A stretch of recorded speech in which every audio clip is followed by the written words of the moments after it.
Como pessoa preta, eu não conhecia a minha história. Não a de agora, a da minha origem. Ser preto do Brasil e preto em Goiás é um enigma para mim. Sei a história do branco, aquela que me contaram na escola. Não sei a versão dos meus. Tudo que eu tenho de mim é o agora.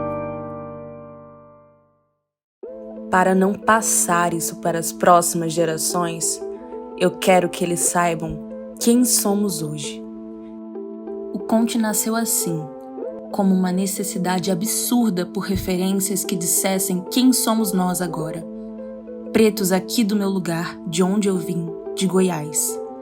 Conhecer nossa cultura, nossos desejos, nossas histórias, o que sabemos do nosso passado que atropela, marca e inunda o nosso presente.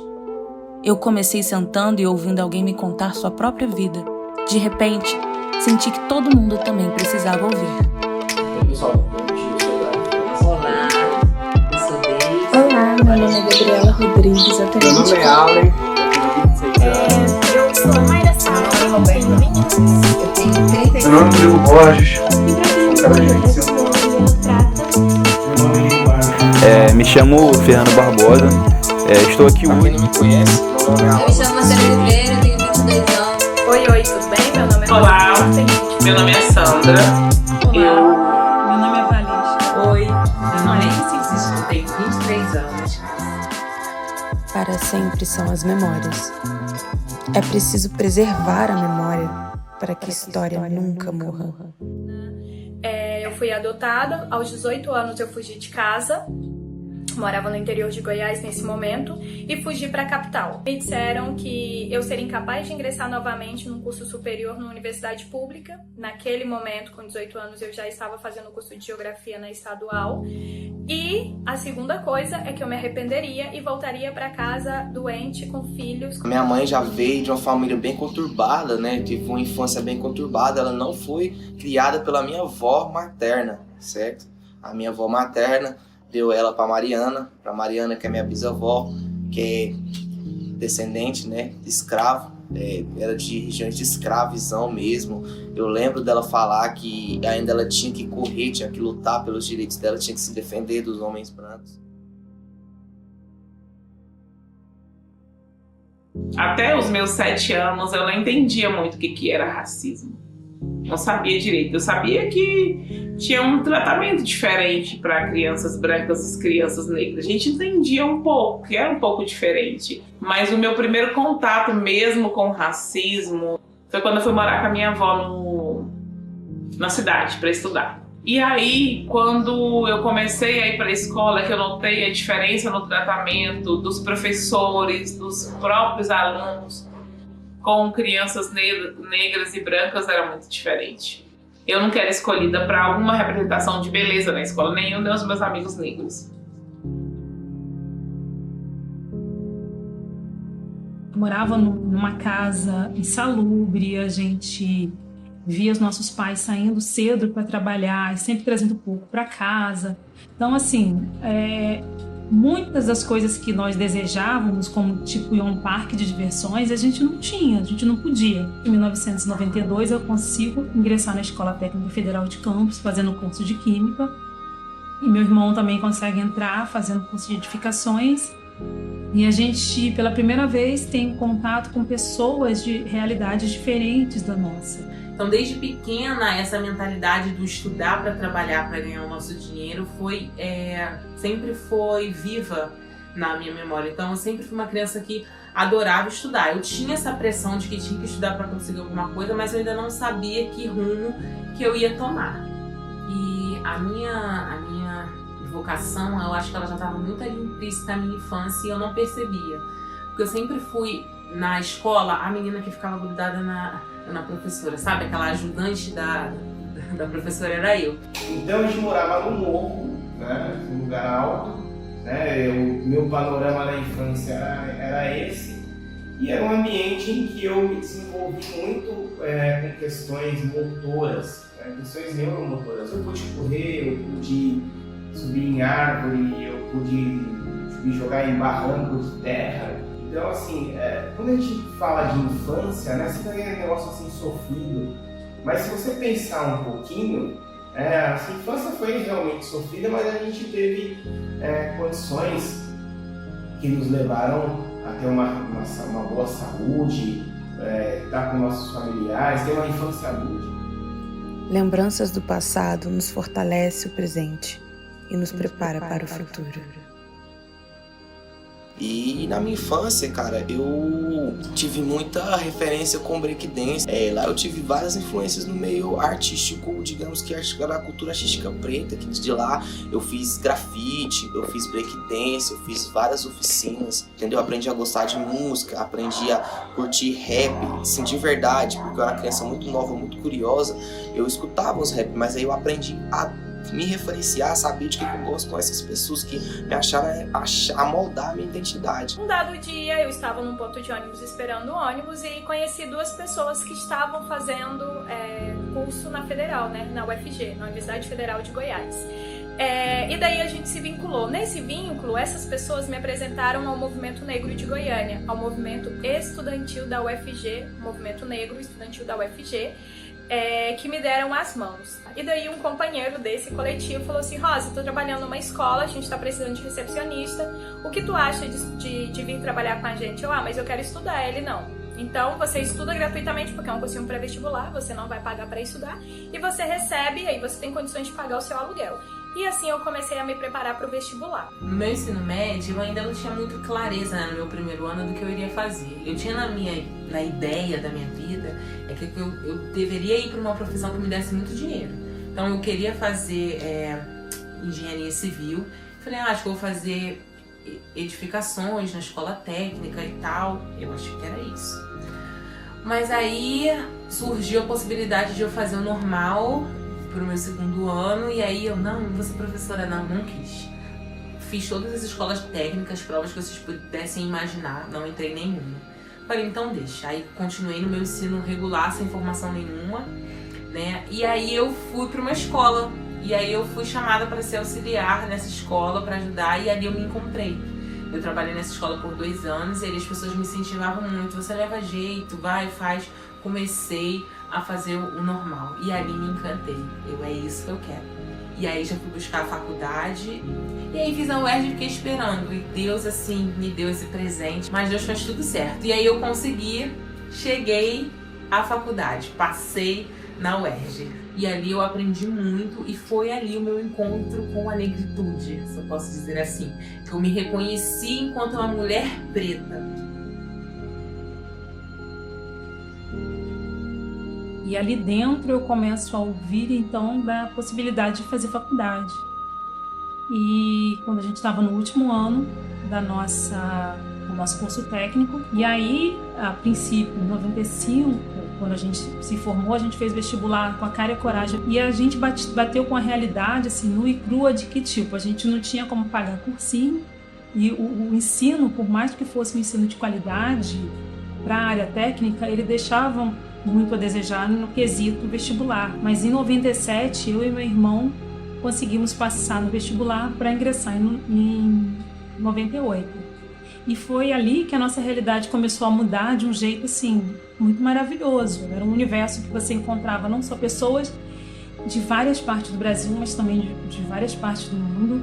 O nosso passar foi né, na universidade, numa época que não existiam cotas, né, foi um feito muito grande, ainda mais que em 97 meu pai veio a falecer e a nossa situação tinha ficado muito complicada e várias pessoas falavam que a gente tinha que desistir, porque a gente não precisava fazer faculdade, a gente precisava ajudar minha mãe. Meu pai sempre foi um cara que me cobrou de ler muito, sempre falava muito dos estudos, falava muito do que a gente precisava ser e ter. Na verdade, o ter era caráter, era o respeitar o pai e a mãe, era respeitar os mais velhos, era respeitar os professores na escola, mas nunca abaixar a cabeça, né? Nunca se colocar numa situação de inferioridade, mesmo a gente sendo uma família pobre, humilde, a gente não se colocar em uma situação de inferioridade. Eu perdi meu pai muito cedo, perdi meu pai com 11 anos, então eu tive que cedo amadurecer. Minha mãe foi primordial nesse processo, eu tenho mais 3 irmãos, e eles de alguma maneira, sob o ensinamento e o comando da minha mãe, né, uma coisa que ela sempre falou é que a gente não podia levar para casa nada que envergonhasse a família. Então isso é uma coisa que tem na minha cabeça até hoje, porque todo mundo pode errar, o preto não pode errar. E assim, eu percebi que com o tempo eu não queria mais ser negra, sabe? Eu não queria mais me parecer com uma pessoa negra e eu não queria mais parecer com a minha avó. Porque o negro, ele era representação de feiura. E as referências que a gente tinha na televisão não tinha pessoas negras. Quando tinha pessoas negras eram no papel de empregadas domésticas. E eu não tinha interesse em ser empregada doméstica, por mais que meu pai sempre falava que uma pessoa negra, que o nosso lugar, meu pai dava a entender isso. Eu não me lembro dele ter falado assim, verbalmente, de verbalizar isso. Mas eu lembro dele dar a entender que esse era o nosso lugar. Eu creio que por mais pelas vivências dele, da minha mãe, da mãe dele, das minhas avós, né? Então ele acreditava que esse era o nosso lugar. Mas eu não queria esse lugar desde pequena. Eu queria ser mais, eu queria poder, eu queria ser vista, eu queria ser enxergada. Eu estudei a vida inteira em escola pública. Eu desde a 5ª série queria ser professor. Eu tive um professor de educação física. Curiosamente, eu não queria ser um atleta de alto rendimento, eu queria ajudar outras pessoas no caminho da saúde. E como todo adolescente preto, eu não tive muito tempo eu não tive muita escolha, eu não tive muito tempo para pensar se eu poderia perseguir meu sonho, né? E aí a gente, com 11 anos, sem pai, tive que trabalhar. A primeira oportunidade que me falaram era sobre ter um curso técnico, que eu arrumava um trabalho fácil e eu fui fazer a contabilidade. Já pensando que após a contabilidade eu queria trabalhar com direito. Era uma época aqui em São Paulo, o rap estava muito em alta, então você tinha vários grupos e vários movimentos, então a justiça social era muito forte naquela época. E nesse final de faculdade, já preparando tudo para a formatura, eu conheço a pessoa que queria ser meu marido. E você repara que até esse momento eu não falo em momento nenhum de relacionamentos, porque eles não existiram. Eu conheço esse meu namorado, essa pessoa, caso com essa pessoa 1 ano e 10 meses depois, e a gente continua juntos traçando aquele objetivo de melhorar de vida, né? E aí a gente começa a traçar ali os nossos planos profissionais. Ele começa a trabalhar na frente, envia meu currículo, eu também começo a trabalhar, embarcada, e a gente consegue conquistar todos os bens materiais que pessoas jovens, assim, almejam. Carro, casa. Vi que tinha uma coisa diferente comigo e com os meus pares, eram todos brancos, e muita coisa do que eu falava eles não entendiam, eles não aceitavam. E eu queria conversar isso com pessoas que entendiam isso. Foi quando eu comecei a entrar em alguns grupos de Facebook. Tinha um grupo chamado Panela Preta. E assim a gente montou um grupo no WhatsApp e a gente conversava sobre isso, sobre essas questões negras, sobre o racismo. Eu comecei a estudar. E eu criei um canal no YouTube para falar dessas questões que eu estava aprendendo. Isso era muito importante, que as pessoas aprendessem também o que eu estava aprendendo. E aí eu comecei a falar sobre essas questões raciais no YouTube. E na hora que eu estava escrevendo o canal, eu tive essa ideia eu ia falar sobre aquilombamento. E foi quando eu tive a ideia de criar o Casa Quilombar, sabe? Me deu aquele estalo que aqui precisava de uma coisa assim, de algo assim. Nem todo ponto final indica o fim de uma história. Pode ser só o começo de um novo parágrafo. Então, assim, me reconhecer como uma mulher preta na sociedade, entender a história do povo preto, as lutas, as desigualdades que a gente enfrenta hoje. A gente sabe que o nosso país é um país extremamente racista, que a gente vive um racismo estrutural e é muito difícil de combater, de conversar com as pessoas sobre isso. Então assim, eu parecia que eu vivia num mundo encantado de Bob, que eu não sabia onde eu estava. E ali eu fui tendo clareza e todas aquelas coisas que eu passei lá no passado, que eu vivia no meu cotidiano, eu fui começando a entender o porquê. Então ali foi um despertar para mim. A partir do momento que eu me deparo com a universidade, que eu vejo mulheres negras, professores, alunos se reconhecendo, não tem como você ficar inerte aquilo. E ali veio o choque para mim, mas o despertar mesmo, de entender quem eu sou, como eu preciso me posicionar nessa sociedade, entender o meu espaço, o meu lugar e aonde eu quero chegar. E faltava um filho, né? Então, em 2010 já eu engravido, em 2009 eu engravido do meu filho Daniel. Começo a trabalhar em terra, porque quem engravida não pode embarcar. E quando ele nasce, em 2010, eu sou convidada para trabalhar em terra, continuar em terra. Mas era uma rotina um tanto quanto pesada, sabe? Para quem tinha filho pequeno, você ter que sair, deixar a criança em casa com a minha mãe. O trabalho já era estressante, a viagem já era estressante, ter uma criança era estressante, uma criança que não me conhecia era estressante. E nesse meio tempo, assim, eu percebo também algumas mudanças no meu casamento, algumas situações estranhas no meu casamento. Eu venho a ser demitida e aí vem a crise financeira, mas também aquela vontade de ficar em terra, né, de ficar mais perto do meu filho, e eu começo a pensar em alguma coisa para fazer aqui, que eu não precisasse mais embarcar ou viajar, enfim. Aí que vem a história do curso de cabeleireiro. Eu fiz um curso de cabeleireiro, cheguei a atuar por algum tempo, mas por motivos pessoais eu tive que fechar um salão. Cheguei a abrir um salão, fechei o salão e vim para casa. Então, nesse processo dentro da universidade e trabalhando com população em situação de rua, eu pude identificar algumas coisas que aconteciam que até então eu não identificava com o que era o processo de desumanização dos corpos negros, né? E naquele momento, trabalhando com esse público, eu comecei a identificar algumas coisas, e isso foi de fundamental importância na minha formação enquanto pessoa, enquanto uma mulher negra, em movimento.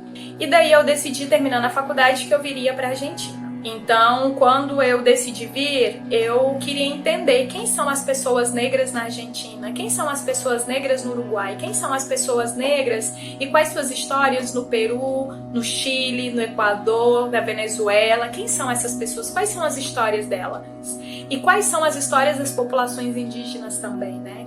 Só que quando eu cheguei aqui, um mês depois, estoura a pandemia. Então eu estava em outro país, outra cultura, sem a minha rede de apoio, sem meus amigos.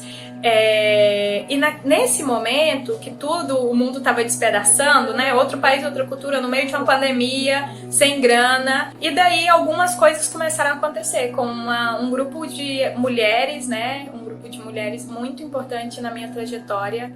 Elas seguraram na minha mão e várias coisas começaram a acontecer. O Raid MC, o Alan Rodrigues, ele sempre foi um homem preto, porque eu sempre me enxergava ali como preto, que eu já dançava break, que eu já tinha feito grafite, que eu sabia falar gírias e que eu morava num suporte. Então, pra mim, isso aí, eu já cresci com esse... Sempre fui muito representativo, certo? Meus melhores amigos, meus amigos eram pretinhos, certo? Meus melhores companheiros na escola eram pretinhos. O cara que me ensinou mesmo a dançar break, assim, que eu vi dançando, que eu me apaixonei, era negro. Desde lá até então, a gente sempre enfrenta as mesmas dificuldades, certo? Como as pessoas olham, as exclusões dos grupos sociais, entendeu? E aí eu comecei a participar realmente de eventos, de batalha de MCs, certo? Já tinha ido em algumas batalhas de break. Em meados de 2016, comecei a me interessar pelas batalhas, pelos eventos de rap da cidade. Comecei rimando, gostava, escrevia várias letras, mas eu via que eu ainda não estava pronto ainda, que meu material não era bom o suficiente para estar na pista.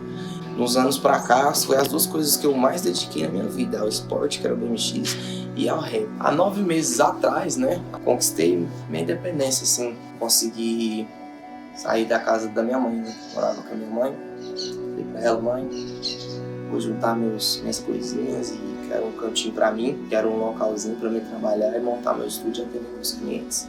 Montei o meu estúdio com muita garra, muita luta. Não tá como eu esperava, mas dá para eu trabalhar da forma que eu preciso. E isso para mim foi muito gratificante, certo? Eu poder acreditar em mim, poder saber que eu sou capaz, que eu consegui, isso para mim é um mérito.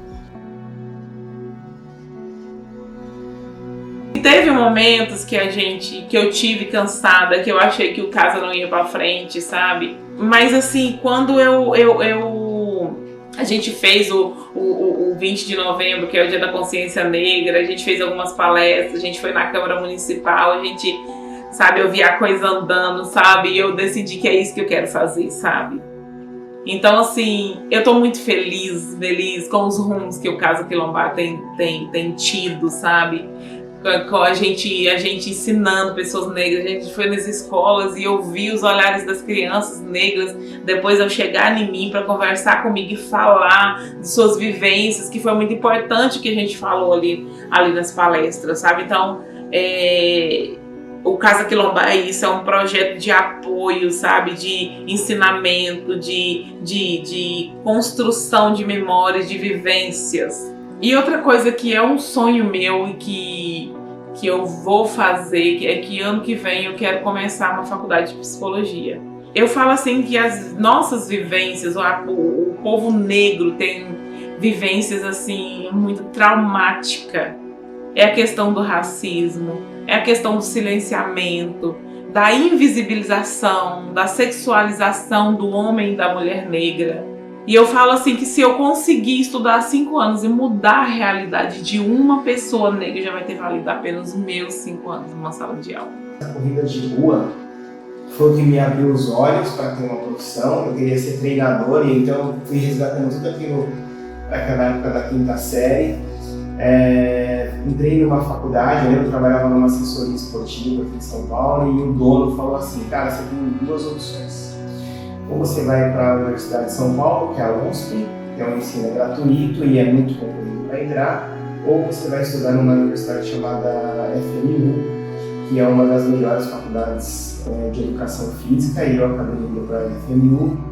E, puxa, foi muita luta, a universidade particular. Eu me formei em educação física, comecei a trabalhar como treinador, comecei a ter um certo destaque no meio digital, uma coisa que o profissional de educação física não fazia muito naquela época. E todo mundo fala que a educação física é uma área em que você não ganha dinheiro, né? Eu vou falar uma coisa para vocês. Não ganhar dinheiro na educação física é você ficar no lugar comum. Toda profissão que você fica no lugar comum, você não ganha dinheiro. Mas o meu maior foco é o personal trainer e a corrida de rua com consultoria online. Eu gosto de consultoria online, então eu me dei muito bem na profissão. Ou ficar em casa, para mim, que pela primeira vez eu estava, sabe, sem aquela rotina de trabalho, e era só um trabalho aqui doméstico. O trabalho doméstico, eu acho que é um dos trabalhos mais importantes e menos valorizados que existe, né? A dona de casa, ela não é valorizada em momento nenhum. E somado com várias coisinhas que eu não entendia naquele momento, meu ex desembarcava, mas quando estava desembarcado, ele não estava com a gente. A coisa estava muito estranha. Nós éramos 2 pessoas que moravam juntas, mas já não tinha mais relacionamento. Tem um estalo e vou olhar o celular, e ali no celular eu descubro uma situação que assim, não tinha como imaginar, eu jamais imaginava. Algumas mensagens, e nessas mensagens eu entender que meu ex-marido era homossexual.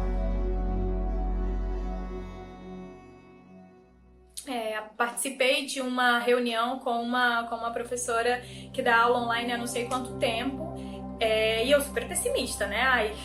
Aula de geografia. Geografia nem é obrigatória no currículo, gente. Quem que vai querer pagar por aula de geografia? Tá doido? E daí uma outra professora que dá aula de espanhol há muitos anos entrou em contato comigo, me sugeriu, me deu apoio. Inicialmente eu achava que eu não sabia, porque eu não sou formada em letras, eu sou geógrafa. E ela falou assim, Rosa, se tu mantém um diálogo, se tu sustenta um diálogo de 3 horas falando em espanhol, como que tu não sabe o idioma? E nisso eu comecei a experimentar dar aula de espanhol. Só que nesse momento também eu não queria dar aula como eu aprendi o espanhol.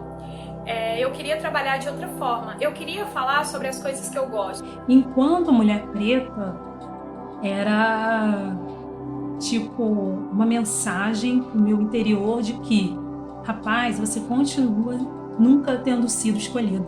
Eu tinha toda essa história construída de coisas perfeitas. Aquele plano que eu tinha de sair da vida da miséria, da vida da pobreza, de ter um filho num ambiente melhor do que eu convivi em relação à pobreza, à violência.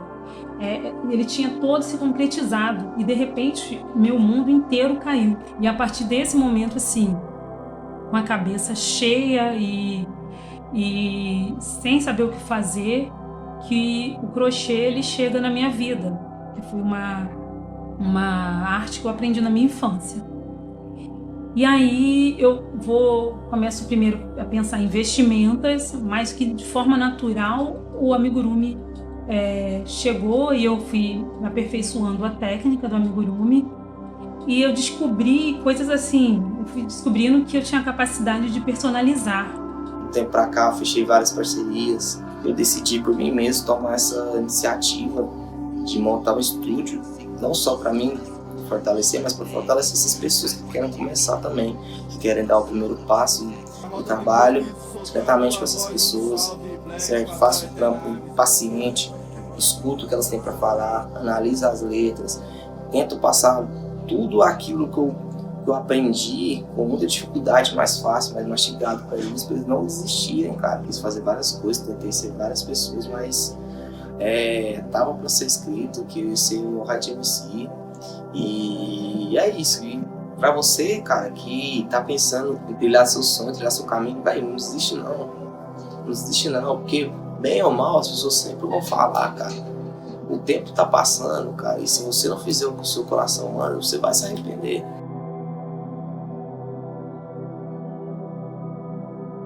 Então ali eu pude vivenciar várias coisas. Eu fui para congressos, eu conheci autores que eu via nos livros, eu vi pesquisas, eu escrevi artigos, eu publiquei artigos. Eu nunca pensei que eu pudesse vivenciar isso, né? Eu não tinha ideia de quanto a universidade pública que apoia a pesquisa dá essa oportunidade para os alunos de vivenciarem coisas que talvez eu nunca esperava. Então, assim, a partir do momento que a informação ela chega, que eu entendo quem eu sou, que eu me reconheço numa sociedade, que eu entendo meu papel, não tem como eu ser a mesma. Quando você se recusa a conhecer, quando você se nega a adquirir esse conhecimento, é você que está perdendo, você está deixando de evoluir enquanto ser humano. E o conhecimento ele vai trazer para você consciência daquilo, da realidade da sociedade. Quando você quando a informação ela chega a você, ela toca em você, você não permite mais que as pessoas à sua volta elas ajam de determinadas maneiras. Você não se permite passar por determinadas coisas, e isso é um processo, sabe? É um processo de conhecimento, de evolução, de mudança de atitude, de posicionamentos, e eu acho que essa é a chave para a gente conseguir evoluir. E tem quase um ano que eu tô trabalhando como professora de espanhol, e tá sendo assim revolucionário para minha vida e para mim, porque eu me descobri que eu estou me formando e me tornando professora. Então hoje eu me julgo, eu me considero e me entendo como uma mulher de sucesso, considerando toda essa trajetória que eu tenho, que eu mencionei e contei para vocês, bem como por esse processo de saber que o que eu tô fazendo é o que me move. O que eu tô fazendo é o que mantém a minha base estruturada. Não é um caminho fácil, é um caminho de muito trabalho. Por muitas vezes eu chego para dar aula no prédio e tem muita gente que pergunta o que eu vou entregar, e eu não vou entregar nada, eu estou ali para dar uma aula.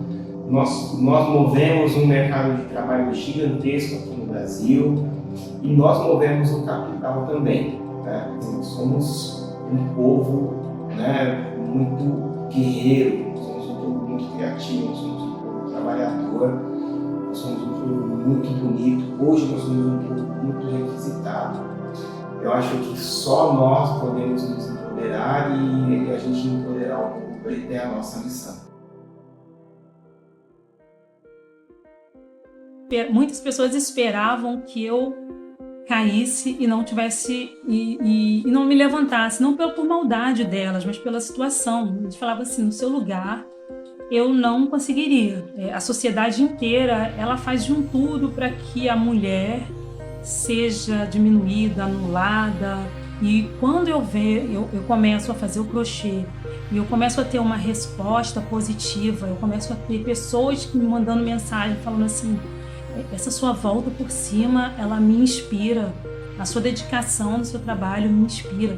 Não tome como fim nenhuma situação, resista sempre. Eu vi muitos casos de mulheres que desistiram, de mulheres que aceitaram a situação que não era boa para elas. Mas olha, é uma coisa que eu ensino pro meu filho: o sapato tem que caber no seu pé. Se o sapato não couber no seu pé, ele não tá bom para você. Que por mais que você tenha sofrido, por mais que você tenha tido seus traumas, e eu entendo perfeitamente o que são seus traumas, as nossas vivências são muito parecidas. Eu entendo perfeitamente que você teve que lutar 3, 4, 5 vezes mais para ser quem você é, para chegar onde você está hoje. Mas não desista.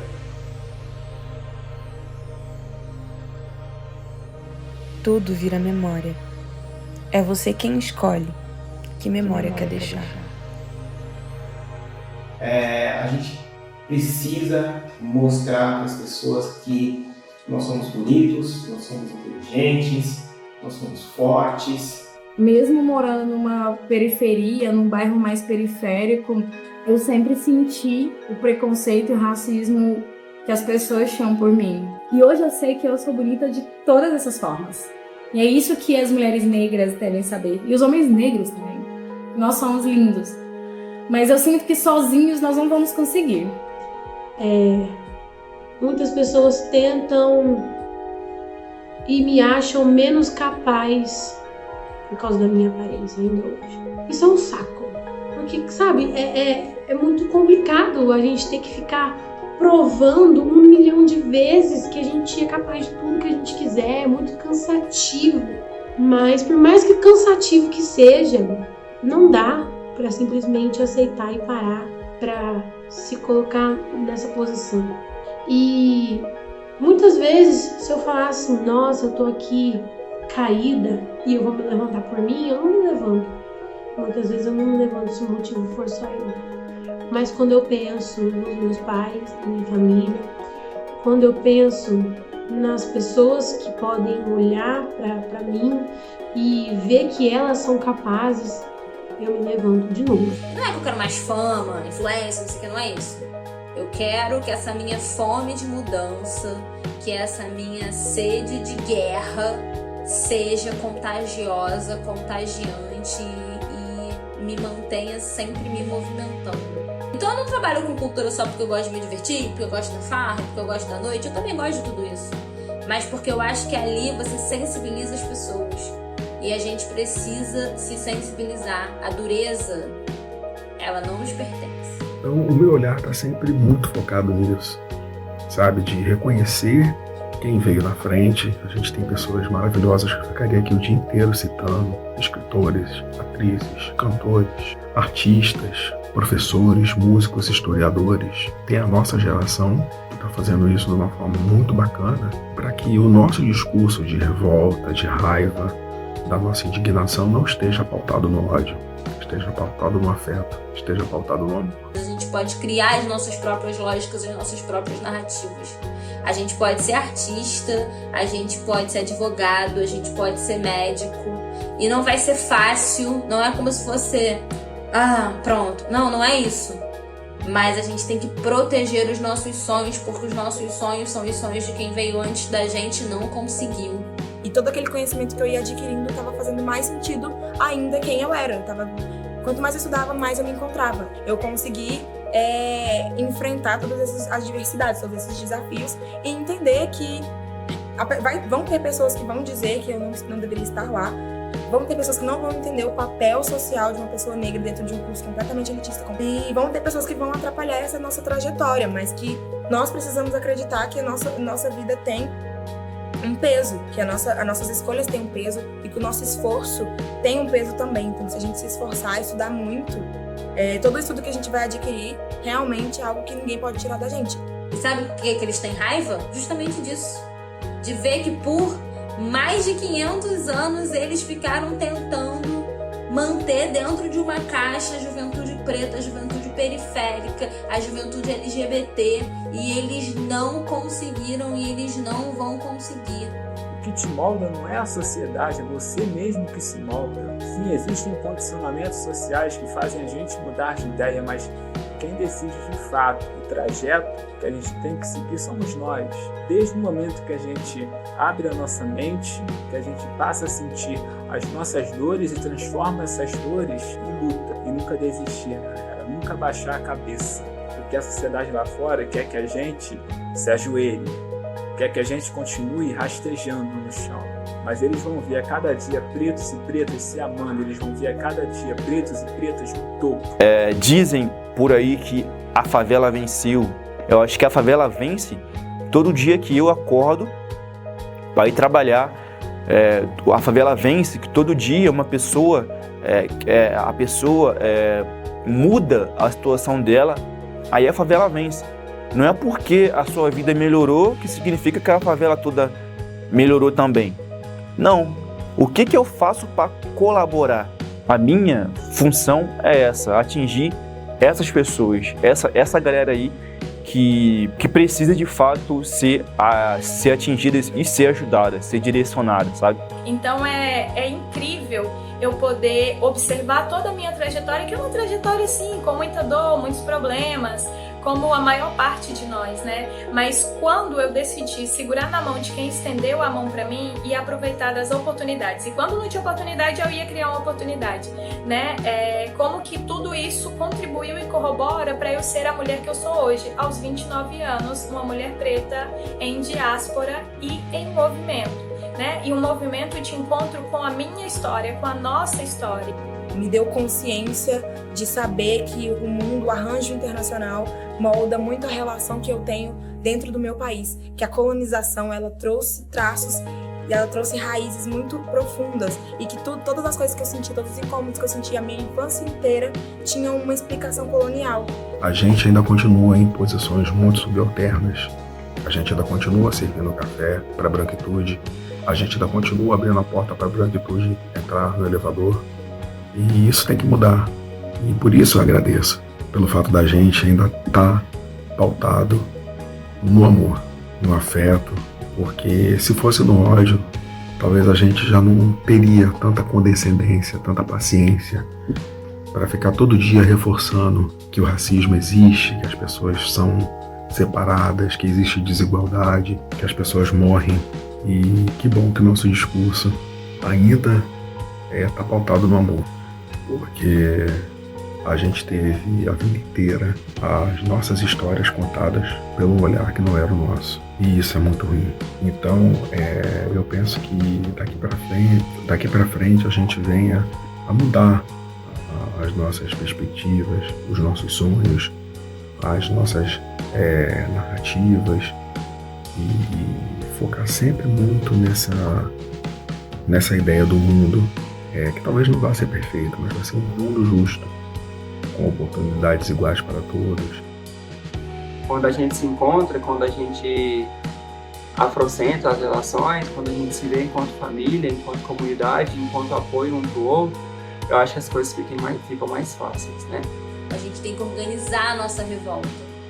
A gente tem que colocar os nossos sentimentos, as nossas sensações e as nossas angústias para os nossos, tecer as nossas redes e construir formas de pautar mais justiça, mais vacina, mais respeito. Um pouco que eu já me reconheci, que eu entendo a minha história, eu preciso agir diferente. E o que eu quero hoje é impactar crianças, mudar pensamentos, posições, tentar colocar sementinha ali para aquilo venha florescer. Seja o ancestral que vai conseguir mudar um pouco a próxima geração. E é isso.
Somos histórias. Nosso legado é a única coisa que ninguém pode tirar de nós.